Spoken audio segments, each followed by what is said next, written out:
Assalamualaikum, this is Zishan Reddy and today's topic is generations of computer. हम आज पढ़ेंगे generations of computer. ये lecture बहुत मुख्तसर है, ज़्यादा डिटेल में हम नहीं जाएंगे, टू द पॉइंट सिर्फ हम इन चीज़ों को समझेंगे आज। कंप्यूटर में कंप्यूटर की फील्ड में टाइम पीरियड एक होता है, तो उसमें उसको हम कहते हैं जनरेशंस। वो जनरेशन होती है कंप्यूटर की, कितनी टोटल होती है 5। There are 5 generation in computers. First generation, second generation, third generation, fourth generation and fifth generation. Total हमारे पास कितनी जनरेशन होती है? 5 जनरेशन होती है। अब हम देखते हैं इनका टाइम किस वक्त से लेके किस वक्त तक। फर्स्ट जनरेशन का टाइम था 1951 से लेके 1958 तक जो टाइम पीरियड था वो था फर्स्ट जनरेशन का, यानी फर्स्ट जनरेशन ऑफ कंप्यूटर जो चला था वो 1951 से लेके 1958 तक चला था। उसके बाद हम बात करेंगे सेकंड जनरेशन की। सेकंड जनरेशन ऑफ कंप्यूटर, उसका टाइम पीरियड देख लेते हैं। उसका था 1959 टू 64, यानी 58 ये खत्म हुआ तो 59 से सेकंड जनरेशन शुरू हुआ। तो 1959 से लेके 64 तक था जो सेकंड जनरेशन था। उसके बाद हम बात करेंगे थर्ड जनरेशन की।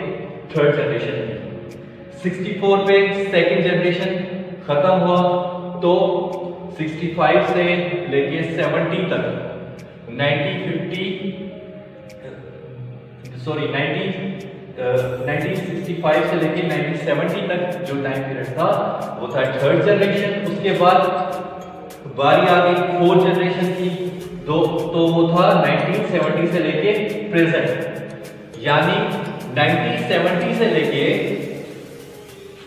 जो टाइम पीरियड है 1970 से लेके जो अब तक का जो टाइम पीरियड है, जो अब तक का जो वक्त है कंप्यूटर्स में, इसे हम फोर्थ जनरेशन कह सकते हैं।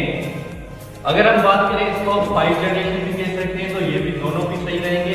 हम इसको 5 जनरेशन भी कह सकते हैं, पर ये डिफरेंट कैसे होगा वो मैं आपको बाद में बताऊंगा।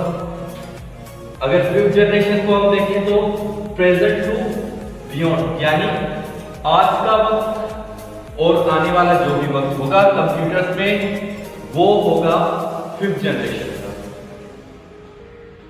अब हम देखते हैं फर्स्ट जनरेशन ऑफ कंप्यूटर 1951 से 58 तक। उसमें किस चीज का इस्तेमाल हुआ? वैक्यूम ट्यूब्स का। फर्स्ट जनरेशन इस तरह से डिजाइन किया गया ताकि वो जो कंप्यूटर्स थे वो टोटली इलेक्ट्रॉनिक थे, तो इलेक्ट्रिसिटी का फ्लो कंट्रोल करने के लिए वैक्यूम ट्यूब्स का इस्तेमाल हुआ।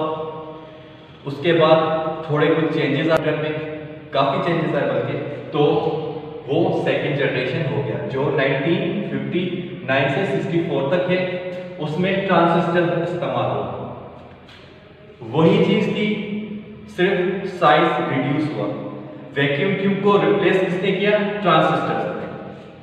उसके बाद 1965 टू 70 तो कंप्यूटर्स में एक चीज का मतलब एडिशन हुआ, वो है इंटीग्रेटेड सर्किट, यानी आईसी। आईसी का फुल फॉर्म क्या होता है? Integrated circuit. उसके बाद 1970 से लेके आज का जो वक्त है, जो कंप्यूटर में जिस चीज का इस्तेमाल हो रहा है वो है माइक्रो प्रोसेसर।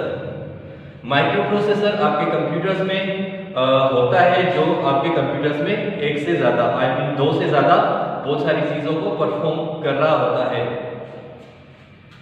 तो माइक्रो प्रोसेसर का इस्तेमाल हुआ 1970 से लेके आज का जो वक्त है उसमें माइक्रो प्रोसेसर इस्तेमाल हो रहा है।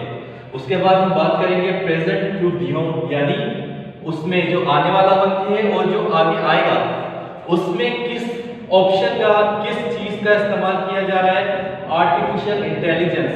आर्टिफिशियल इंटेलिजेंस का इस्तेमाल किया जा रहा है। ये एक ऐसा सिस्टम है, ऐसा नेटवर्क है जिसमें हम किसी भी लिविंग ऑर्गेनिज्म, ह्यूमन हो, एनिमल हो, कोई भी लिविंग ऑर्गेनिज्म हो, उसकी सारी अंडरस्टैंडिंग वे ऑफ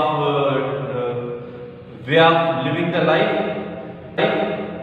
सारी चीजें हम किसी चीज में प्रोग्राम करते हैं और उसको हम एज अ रिपोर्ट प्रेजेंट करते हैं। जब कोई रिपोर्ट हमारी बातें समझ रहा होता है और हमसे इंटरेक्ट करता है, कम्युनिकेट करता है, वो करता है because of the artificial intelligence. उम्मीद करता हूँ आज का टॉपिक